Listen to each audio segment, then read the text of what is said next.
Bonjour à toutes et tous, je vous retrouve aujourd'hui pour le deuxième épisode du coup de cette mini-série sur de quoi nous divertir en cette période de confinement. Dites-vous que ça fait déjà une semaine, bravo à nous, on l'a fait. J'espère que vous êtes toutes et tous en bonne santé, que vous êtes chez vous.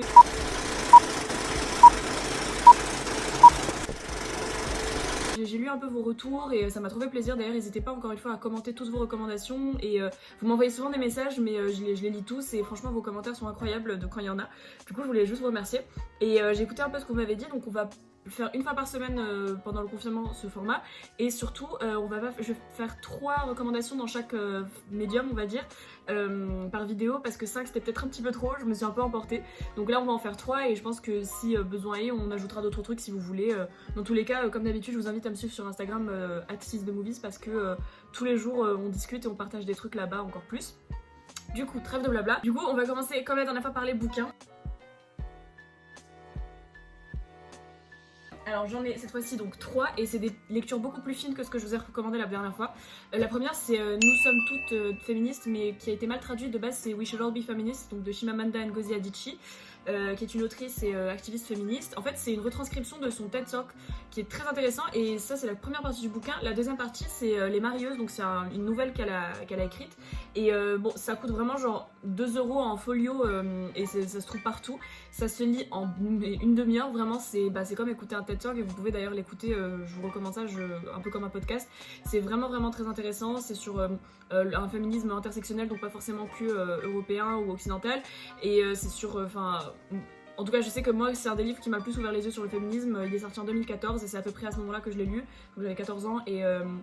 ouais ça m'a pas mal aidé à comprendre pas mal de choses dans ma vie, donc je vous recommande vraiment beaucoup We Should All Be Feminists. Ensuite il y a plus classique, je vous ai mis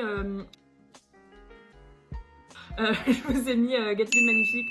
de Francis Scott Fitzgerald. Donc là j'ai que des VF parce que c'est des livres que j'ai lus il y a longtemps, mais c'est 2 livres que je vous conseille de lire en anglais si vous le pouvez parce que c'est plus intéressant je trouve. Je les ai relus ensuite en VO après une première lecture. Donc Gatsby le Magnifique, je vais même pas vous le présenter, c'est une histoire des années folles à New York. Il y a le film avec DiCaprio que tout le monde a vu et tout le monde connaît. C'était très agréable à lire, ça se lit plutôt légèrement. Donc là j'ai essayé de vous donner un peu donc la lecture engagée, la lecture très légère. Mais voilà, Gatsby c'est un grand classique que tout le monde connaît. Et le dernier, je suis au milieu. Donc c'est très bizarre de conseiller un livre que je n'ai pas fini. Mais celui-là, je voulais absolument en parler. Je vous en parle absolument tous les jours sur Instagram. J'arrête pas de vous mettre des espèces de petites... de petits extraits. Alors ça s'appelle Rêve de femme, une enfance au harem de Fatema Mernissi, qui est une autrice marocaine qui est décédée malheureusement. Et en fait c'est un peu ses mémoires de son enfance parce qu'elle a grandi dans les années 40 dans un harem à Fès. Et je ne sais même pas comment vous expliquer. Je pensais lire ça et retrouver un petit peu une ambiance marocaine un peu chaleureuse qui me ferait plaisir. Et en fait je me suis retrouvée à lire une espèce de reconsidération profonde sur mon féminisme et comment est-ce que j'aborde la question féministe, particulièrement n'étant pas moi-même occidentale. Et j'ai trouvé ça juste exceptionnel. Je l'ai même pas fini, hein, je suis juste à la moitié, donc je saurais même pas. Enfin, j'ai marqué tellement de pages en me disant que j'allais vous lire des extraits, mais je veux même pas, je veux juste vous encourager à lire en vous disant que il n'y a pas besoin En fait, c'est pas du tout un essai théorique comme peuvent l'être certains bouquins de Beauvoir ou quoi que ce soit qui sont très intéressants. C'est plus une collection de souvenirs qui part et qui en fait nous montre comment est-ce que la pensée de Fatema Mernissi autour du féminisme s'est formée et comment est-ce que toutes les femmes qui l'ont entourée. En fait, c'est un peu un récit de sororité, donc toutes ces femmes qui vivaient dans le harem qui est d'ailleurs un concept totalement déconstruit dans le livre, plus du tout à la version orientaliste occidentale qu'on peut connaître. Et toutes ces femmes qui vivent dans le harem, en fait, elles développent une forme de sororité qui ensuite fait créer naturellement du féminisme en fait. Et ça parle de nationalisme marocain ou même panarabisme, de panarabisme pardon, dans les années 40 qui commence à se développer. On est encore sous protectorat français à ce moment-là au Maroc et dans pas mal des pays du monde. Mais c'est vraiment méga intéressant. Ça parle de frontières physiques ou même intellectuelles. Ça parle des règles qu'il faut respecter, ça parle de couleurs, de souvenirs, de chaleur, de tagine parfois, de soleil, enfin, je saurais même pas comment vous décrire c'est un petit bijou, je suis à peine à la moitié mais pourtant je le dévore parce que c'est vraiment trop incroyable. Donc voilà, ça c'était mes 3 bouquins recommandés. Enfin voilà, comme d'habitude je vous laisse tout en description et puis vous pouvez, il me semble que la Fnac marche toujours, mais si vous pouvez, s'il vous plaît, préférez commander sur librairieindépendante.com pour soutenir les petites librairies de quartier parce que sans elles il n'y a pas de culture et que c'est toujours mieux. Voilà. les séries, cette fois-ci encore une fois je me suis mieux organisée, j'en ai pris une sur Amazon Prime, une sur OCS parce qu'elle est sur HBO et qui du coup est disponible par MyCanal aussi, et une sur Netflix, comme ça je suis sûre que tout le monde y a pour son compte. Netflix c'est 10%, 10% c'est une série que je pense que vous avez tous dû en entendre parler, c'est sur des agents, c'est une série française, c'est très rare que les séries françaises soient trop bien faites, elle a été créée par Cédric Clapiche, et dedans il y a entre autres Camille Cotin, plein d'autres acteurs et actrices français de renom, c'est vraiment très drôle, ça se prend pas au sérieux, c'est hyper bien écrit je trouve, c'est hyper dynamique et surtout on voit qu'il y a un énorme budget, surtout pour une série qui de base est produite par France 2, on n'a pas l'habitude de voir ça donc ça fait trop plaisir et ça encourage par rapport au cinéma, à la série française plutôt. Ensuite, je vais vous parler de Fleabag qui est sur Amazon Prime du coup. Fleabag c'est mon coup de cœur de cette année, je l'ai vu là en janvier pour la première fois, j'ai vu les 2 saisons, alors vraiment ça se bouffe mais très rapidement, autant 10% c'est 3-4 saisons, assez pas trop longue non plus mais ça prend un peu de temps, autant Fleabag c'est 6 épisodes dans la saison 1, 6 dans la saison 2 de 20 minutes chacun, donc vraiment franchement si vous binge-watchez ça se fait en 2 jours et c'est un univers totalement décalé, il y a beaucoup c'est en fait c'est Phoebe Waller-Bridge qui a créé ça et qui joue dedans et qui l'a écrit, enfin qui le réalise, elle a tout fait, c'est son bébé, c'est son projet, c'est hyper intéressant à regarder, c'est trop drôle, c'est un humour anglais noir décalé, j'adore, enfin l'humour anglais c'est un truc que j'aime vraiment beaucoup. Concrètement c'est l'histoire d'une meuf qui a la trentaine, qui vit à Londres et qui a du mal à s'en sortir un peu dans sa vie, d'un naviguer dans comment est-ce qu'on comprend sa vie dans les années 2010 quoi. Donc c'est super drôle et je ne saurais vous recommander. La saison 2, déjà la saison 1 est exceptionnelle mais la saison 2 c'est un upgrade de malade. Il y a Andrew Scott qui vient jouer The Hot Priest et c'est la meilleure chose qui soit. Mais il y a tellement de petites choses, enfin Fleabag c'est vraiment une série qui s'analyse donc foncez la regarder. Et la dernière dont je voulais vous parler, là c'est pour un binge watch très léger, c'est Sex and the City. Qui est disponible du coup sur HBO, OCS et MyCanal par extension. C'est trop, enfin il y a plein de choses qu'on retrouve aujourd'hui qu'on a du mal à comprendre, mais c'est une vraie capsule temporelle des années 90, un peu comme Friends peut l'être. D'ailleurs Friends par extension je vous le recommande, j'ai vu cette série, je la regarde tous les soirs avant de dormir depuis 4 ans. C'est ma série à Madeleine de Proust. Mais Sex and the City c'est une série qui est à la fois profondément féministe et à la fois profondément sexiste, ce qui est hyper bizarre à regarder. Et c'est marrant, il y a une intrigue très drôle, on suit des personnages auxquels on peut très vite s'attacher. Mais il y a beaucoup de choses en fait on voit l'évolution à peu près des mœurs américaines et surtout new-yorkaises, mais de gens assez riches, elles habitent toutes dans l'Upper East Side de Manhattan, donc c'est des filles qui ont une carrière, qui sont assez instituées et qui essaient juste de naviguer dans la trentaine et dans les relations humaines et particulièrement les relations avec les hommes. Et parfois les femmes. Et c'est...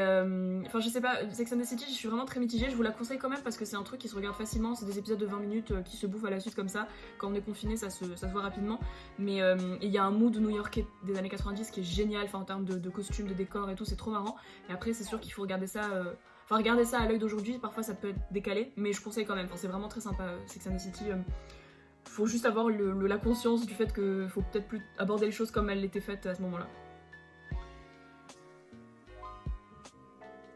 Alors, les podcasts, j'en ai 3 encore une fois. Donc les podcasts, j'ai d'abord donc celui qui est long, c'est 2 heures de perdu, c'est un podcast qui sort tous les mercredis et c'est une bande de potes qui parlent d'un film qui a été choisi par les internautes, et souvent c'est des films de merde ou des films, enfin genre la dernière fois ils ont fait Twilight mais j'ai pleuré de rire, du coup c'est des podcasts qui durent entre 50 minutes et 2 heures même parfois, et c'est hilarant, et donc typiquement ils vont faire le film un peu chronologiquement, donc ça spoil parfois, faites attention si vous n'avez pas vu un film, mais la vérité la plupart du temps c'est pas des films que vous avez forcément envie de voir, c'est juste pour les écouter en parler et c'est vraiment à mourir de rire, la team est géniale. C'est un podcast de Fréquence Moderne qui est un groupe qui crée des podcasts, donc c'est vraiment très très sympa, 2 heures de perdu, je vous conseille de fou. Enfin moi en tout cas c'est ce que j'écoute quand je fais le ménage, quand je marche dans la rue et tout, ça m'occupe un petit peu et c'est très drôle, c'est très divertissant, et bah voilà, ça parle de films que j'ai pas vus forcément donc c'est toujours drôle, ou alors je les ai vus et parfois je rage un peu parce qu'ils parlent mal de certains trucs que j'aime beaucoup, mais c'est trop marrant. Enfin franchement 2 heures de perdu c'est de longs podcasts et il y en a beaucoup parce que ça fait 5-6 ans que ça existe, donc ça vous occupe très longtemps. Ensuite dans le podcast qui est en sériel, il y a Poursuite particulièrement, donc c'est un podcast France Inter et particulièrement l'épisode qui s'appelle La Fabrique de l'humour à France Inter, donc il y en a 4 en fait, c'est 4 petits épisodes de 15-20 minutes, même pas d'ailleurs, je crois que c'est 10-15 minutes, où ils parlent de tous les humoristes de France Inter et comment est-ce qu'ils créent chacun leur humour, comment est-ce que des fois c'est perçu par les spectateurs, non, par les auditeurs, et comment est-ce qu'ils font évoluer un peu leur humour en fonction de la politique, etc., ou est-ce qu'ils veulent rendre leur humour apolitique, est-ce que c'est vraiment possible. C'est très enrichissant parce que moi j'adore la radio, j'écoute vraiment tout le temps la radio, particulièrement France Inter, et entendre parler comme ça les humoristes de comment est-ce qu'ils construisent leur chronique au jour le jour, surtout qu'il y en a, ils doivent vraiment faire une chronique par jour, ben, je trouve ça très intéressant, voilà. Et enfin, donc le podcast court, comme à chaque fois je vous conseille donc un long, un sérial et un court. Alors le court c'est Le portrait inattendu d'Hélène Manarino qui est un podcast Europe 1, donc j'écoute très rarement Europe 1, mais juste pour elle. En gros,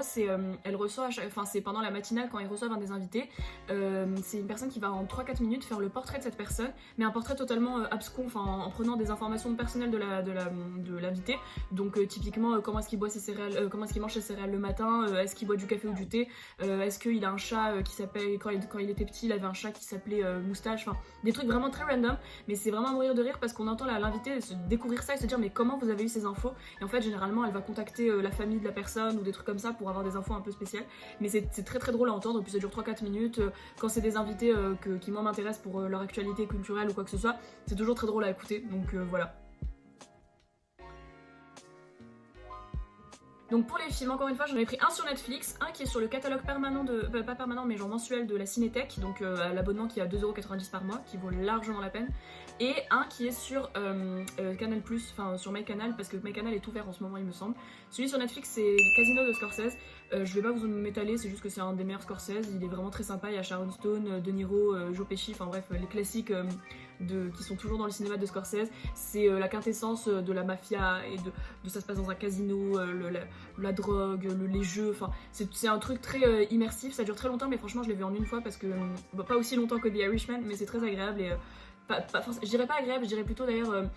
c'est pas pesant, c'est juste que ça se regarde et c'est une histoire de mafia comme Scorsese sait très bien les faire, donc je vous conseille vraiment Casino, c'est très sympa à regarder. Ensuite, il y a Parasite qui est sur MyCanal. Alors oui, je vais même pas parler de Parasite, je vais juste vous dire de le regarder pour ceux qui l'ont pas encore vu, ou de le re-regarder et d'essayer de trouver de nouvelles couches de lecture à ce film. Je vais moi-même me le refaire parce que moi je l'ai vu une seule fois et c'était à la première séance de Cannes, parce que j'ai eu la chance immense d'y avoir été, d'ailleurs Cannes est annulé. Dépression, bref, mais du coup, ouais, allez voir Parasite si c'est pas encore fait, rendez-vous ce service, rendez ce service à l'humanité, regardez Parasite, surtout aujourd'hui, c'est, ouais, Parasite. Voilà, Bong Joon-ho, c'est sur Canal. Et enfin, sur la Cinétech, il y a le dernier métro en ce moment parce que leur sélection de ce mois-ci, c'est Au cœur de la nuit ou un truc comme ça. Et le dernier métro, c'est un film de François Truffaut qui est sorti en 1980. Il y a Catherine Deneuve et Gérard Depardieu, entre autres personnes, qui en gros raconte l'histoire enfin c'est pendant l'occupation allemande à Paris et c'est l'histoire d'une pièce de théâtre qui doit être montée, donc il y a des histoires parce qu'il y a deux des personnages qui sont juifs, je ne vous dirai pas lesquels parce que pour certains on ne l'apprend qu'à un certain moment dans le film, et c'est méga intéressant à regarder, c'est pas du tout Truffaut de la nouvelle vague, c'est un autre Truffaut, il y a des moments où je suis un petit peu... Enfin le personnage de Gérard Depardieu est assez problématique parce qu'il est vachement... il est un peu forceur, hein, on va se le dire, post-MeToo c'est compliqué à regarder, mais après évidemment tous ces films-là ont parfois mal vieilli de ce point de vue-là, mais tout le reste est merveilleux, c'est très beau, il y a une musique incroyable, Catherine Deneuve et Gérard Depardieu forment un couple mais incroyable à l'écran, enfin je pensais pas, enfin dans ma tête c'était pas un truc très cohérent, mais et visuellement c'est très très beau, enfin Truffaut c'est un peu surpassé, il me semble que c'est le film qui a le record du plus de César dans l'histoire. C'est pas forcément un indicateur de qualité, hein, mais juste pour vous donner une idée, donc ouais, le dernier métro c'est vraiment très très cool. Alors il nous reste la vidéo YouTube, je vous ai mis d'abord la virée ciné au Maghreb de François Thorel, donc le Fossoyeur de film, qui a renouvelé totalement son catalogue de vidéos après avoir fini toute sa série sur le Fossoyeur. Ces derniers temps il fait des trucs incroyables, je vous en reparlerai, mais là il a fait du coup, il est viré, où en fait il va dans une zone du monde où il y a beaucoup de tournages de films. Là il est allé au Maghreb, par exemple au Maroc, les studios de Ouarzazate, ou en Tunisie, les endroits où ils ont tourné Star Wars, et en fait il a essayé de recréer certains des plans, et surtout il a essayé de voir comment est-ce que les cinéastes se sont inspirés de la zone où ils ont filmé, et ont parfois ont ajouté de la post-prod pour changer certaines choses. C'est méga intéressant, enfin franchement je vous parle de celui sur le Maghreb parce que c'est des endroits où j'ai pu parfois aller et tout, mais il y en a un sur l'Irlande, il y en a sur la Suisse il me semble, mais c'est vraiment méga intéressant. Celui au Maroc il a emmené PV Nova avec lui, donc assez marrant comme mélange, mais ouais je vous conseille les virées ciné, surtout celle au Maghreb de François Thorel. Ensuite, je vous ai mis un truc qui s'appelle Bookstores, How to Read More Books in the Golden Age of Content, qui est une vidéo que j'ai vue cet été et qui m'a vraiment genre un peu ouvert les yeux, c'est cliché que ça puisse paraître, sur la lecture, parce que je lisais de moins en moins, et en fait c'est une vidéo qui explique évidemment aujourd'hui avec tout le contenu, juste regardez, même le concept même de cette vidéo, tout le contenu qui existe, c'est très compliqué de se poser et de réussir à ralentir le temps pour lire, parce que la lecture c'est vraiment un truc qui se fait sur le temps long, et sur le temps pas Enfin, à part si on lit un livre qui est vraiment un page turner où à chaque page il y a un nouveau rebondissement, un livre ça se crée un peu plus sur la longueur et c'est la même chose que par exemple un film figuratif ou une série un peu comme The Crown, mais du coup il y a beaucoup de... Enfin je pense qu'il y a de moins en moins de lecture, notamment parce qu'on est habitué à ce qu'il se passe quelque chose tout le temps et on est à l'ère un peu de l'instantané, etc. Donc en tout cas moi c'est les problèmes que j'avais rencontrés par rapport à la lecture et cette vidéo qui parfois tire un peu trop sur le tropisme productiviste qui est de vouloir tout faire tout le temps, lire le maximum de choses, lire plus, permet quand même de se poser les bonnes questions quant à la lecture et quant à notre relation à la lecture. Elle est un peu longue, c'est quasiment un documentaire en vrai, et après il fait un peu le tour du monde des meilleures librairies.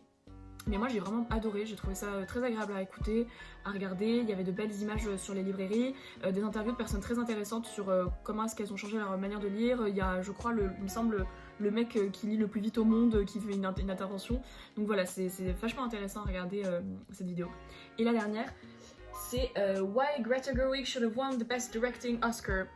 C'est une vidéo de The Art of Film, je crois, ouais. Et en fait c'est tout simplement un truc sur lequel je suis en train de travailler et j'ai trouvé une vidéo qui mettait les mots un peu plus précisément sur ce que je pensais par rapport à Greta Gerwig et Little Women. Et ouais, je vais juste vous laisser la regarder, je vous la mets en lien dans la description comme tout le reste. Ça explique un petit peu pourquoi est-ce que Greta Gerwig n'a même pas été considérée comme possiblement la meilleure réalisatrice de l'année pour Little Women, donc Les 4 filles du Dr March, alors que c'était à mon sens une des meilleures réalisations de l'année, en termes vraiment de la réalisation. Du coup voilà, je vous ai fait... Comme d'habitude, je vais tout vous laisser en barre d'infos et puis il y a aussi, je vous les ai laissé plein de sites qui donnent accès à des trucs gratuits, culturels, etc.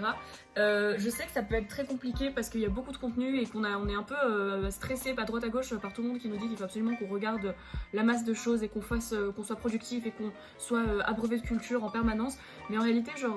moi je vous donne ça parce que je sais que c'est plus facile d'avoir une liste concrète, précise, avec pas beaucoup de points